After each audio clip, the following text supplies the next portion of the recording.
Nie każdy potwór czai się w ciemnej uliczce. Nie każdy oprawca nosi kominiarkę. Czasem ma na sobie biały fartuch, uśmiecha się, a w dłoni trzyma stetoskop. Tam, gdzie szukamy pomocy i ratunku, w szpitalach, klinikach, na oddziałach noworodkowych, kryły się osoby, które zamiast leczyć, zabijały. Dziś opowiem wam o aniołach śmierci, ludziach, którzy mieli ratować, a odebrali życie. Część z nich działała w ciszy przez lata, nie wzbudzając podejrzeń. Inni tłumaczyli swoje zbrodnie miłosierdziem.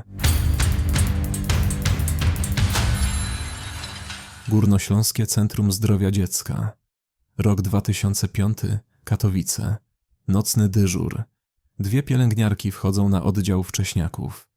Nie ma tu zbrodni w klasycznym sensie, ale jest coś, co przekracza granice przyzwoitości i zdrowego rozsądku.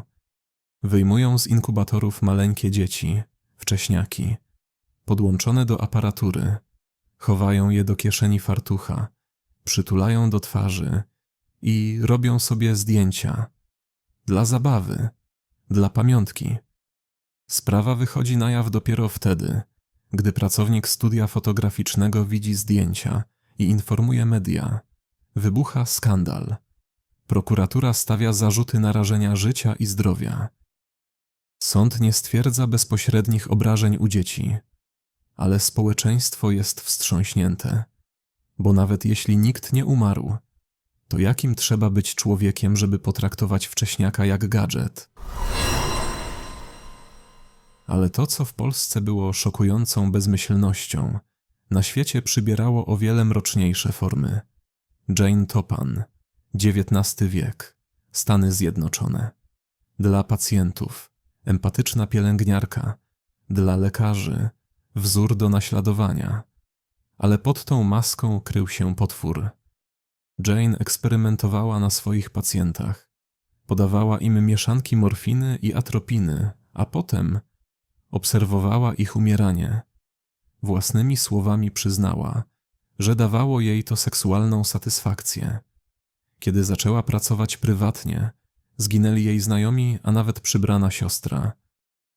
Złapano ją dopiero wtedy, gdy w jednej rodzinie w krótkim czasie zmarło kilka osób. Przyznała się do 31 morderstw.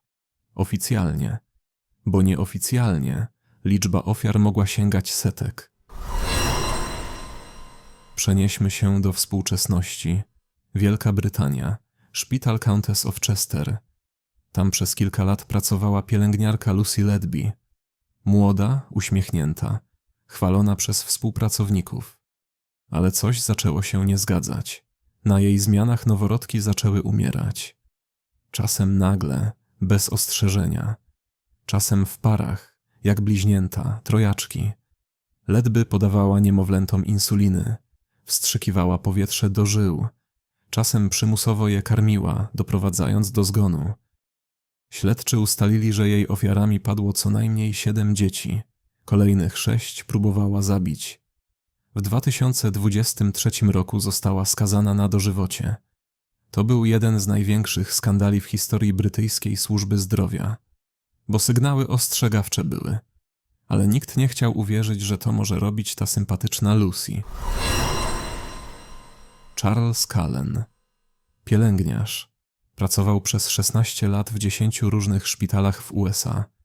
Na pierwszy rzut oka idealny pracownik, spokojny, kompetentny, ale za jego plecami śmierć. Podawał pacjentom śmiertelne dawki leków. Gdy ktoś zaczynał coś podejrzewać, odchodził i zatrudniał się gdzie indziej. Nikt nie zgłaszał problemu, nikt nie chciał skandalu. Szacuje się, że zabił co najmniej 40 osób, a może nawet 400. Wcześniej podejmował próby samobójcze, leczył się psychiatrycznie, ale system, zamiast go zatrzymać, przerzucał go z miejsca na miejsce, jak gorący kartofel. Wiedeń, lata 80. Szpital Linz. 4 pielęgniarki przez lata mordowały starszych pacjentów. Tłumaczyły to miłosierdziem, zabijały duszeniem i przedawkowaniem leków. Udowodniono im 49 zabójstw, ale prawdziwa liczba mogła sięgać nawet 200. Wpadły w banalny sposób. Przechwalały się swoimi czynami w barze. Ktoś usłyszał, zawiadomił policję. Gdyby nie to, mogłyby zabijać dalej. Teksas. Genene Jones. Pielęgniarka z dziecięcego oddziału intensywnej terapii. Działała z wyrachowaniem. Podawała niemowlętom środki zwiotczające mięśnie, by potem bohatersko je ratować. Ale nie zawsze się udawało. Dzieci umierały, a ona zdobywała reputację niezastąpionej ratowniczki. Ironia? Ostatecznie skazana za jedno morderstwo, ale śledczy uważają, że jej ofiarą mogło paść nawet 60 dzieci.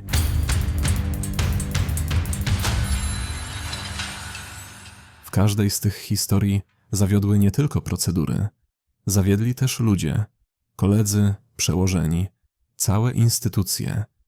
Sygnały ostrzegawcze były ignorowane, alarmujące statystyki, bagatelizowane.